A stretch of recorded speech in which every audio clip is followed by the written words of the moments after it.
E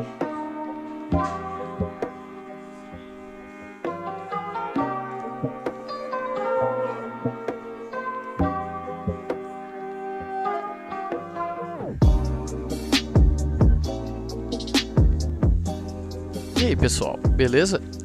Hoje o vídeo vai ser sobre o universo numa casca de nós. No entanto, antes de começar a falar do livro em si, eu gostaria de abordar um outro assunto que também é relevante não só para esse livro, mas para como tantos outros que podem vir a aparecer que sejam dessa natureza.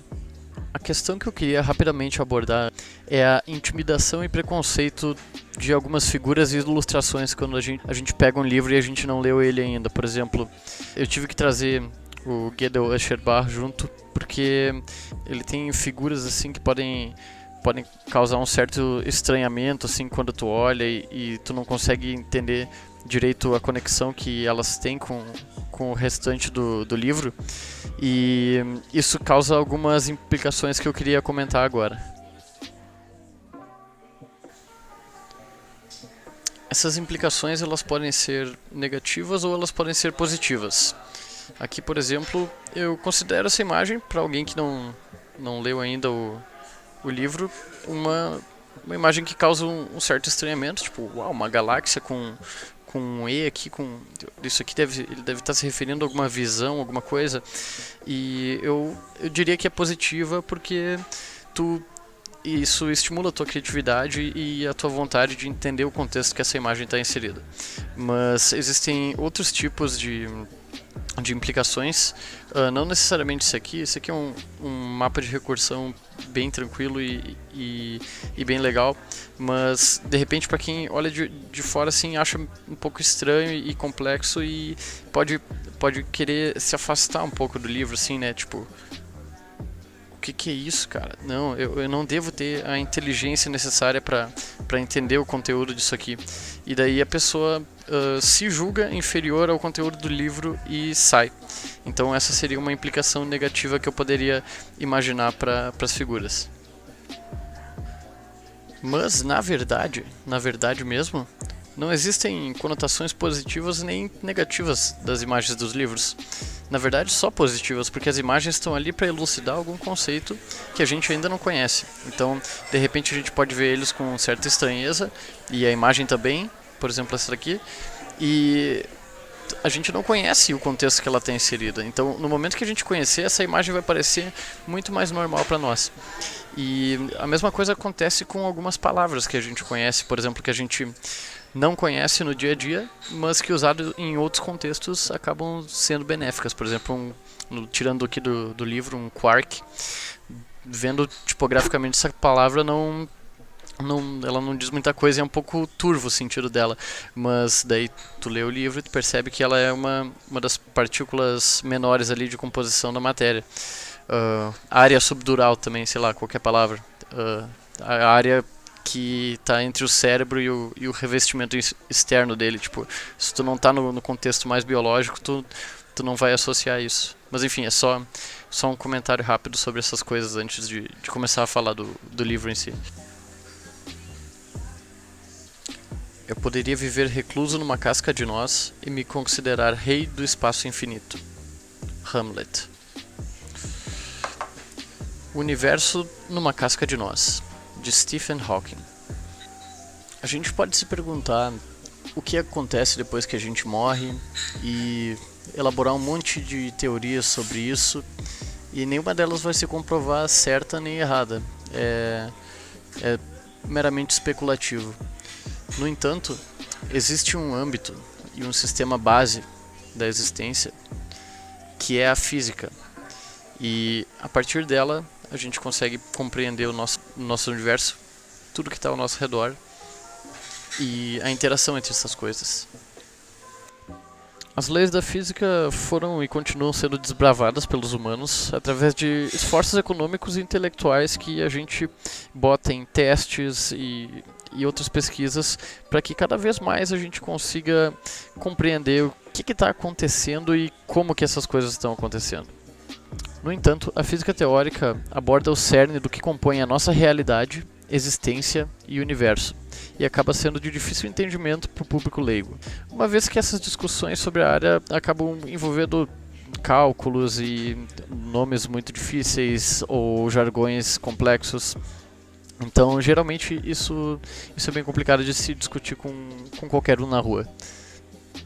Só que através desse livro, o Stephen Hawking ele torna facilitado o acesso a conhecimentos avançados de física, até mesmo para quem não conhece e nem estuda a fundo física. Ele tenta evitar o máximo possível contas e cálculos matemáticos, mostrando mais gráficos e fórmulas generalizadas, tipo, junto com essas ilustrações aqui que são simplesmente fenomenais. A escrita dele é muito leve, bem dinâmica, e ele usa de coisas interdisciplinares como filósofos e exemplos de Jornada nas Estrelas. Ele usa de vários artifícios para fazer com que os conceitos avançados de física, como esse daqui que o Daruma está em cima das metade das partículas se perdendo dentro do buraco negro, parece algo complexo, mas ele bota de uma forma que se torna simples de tu fixar na tua cabeça e de tu absorver esse conhecimento.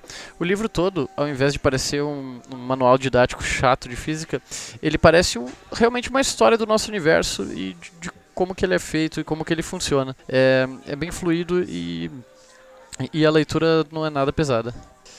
No âmbito da física, normalmente são realmente necessários esforços absurdos, lógicos e de cálculos complexos para chegar em algum lugar e evoluir no ponto que se quer.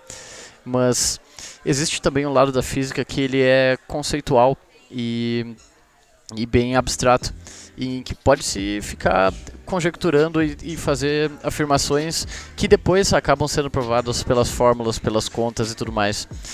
E essas questões que até são filosóficas às vezes e não requerem conhecimento matemático, elas podem ser discutidas pelo público geral, e eu acho que foi isso mais ou menos que ele quis trazer quando ele fez esse livro aqui.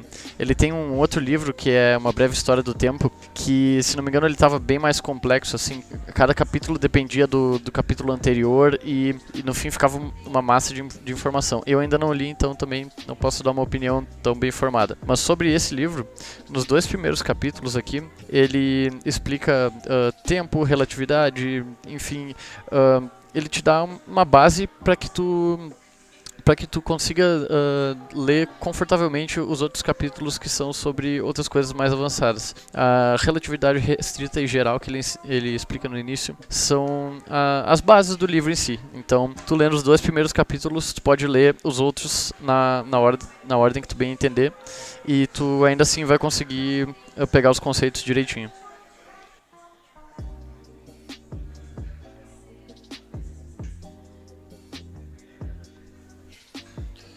E apesar de se utilizar de exemplos de alguns filósofos e outros pensadores e escritores, o Hawking ele era um positivista, ou seja, como um bom cientista, ele em detrimento de especulações ou teorias mais teológicas, ele primava pelo que a experiência humana pode provar para ele.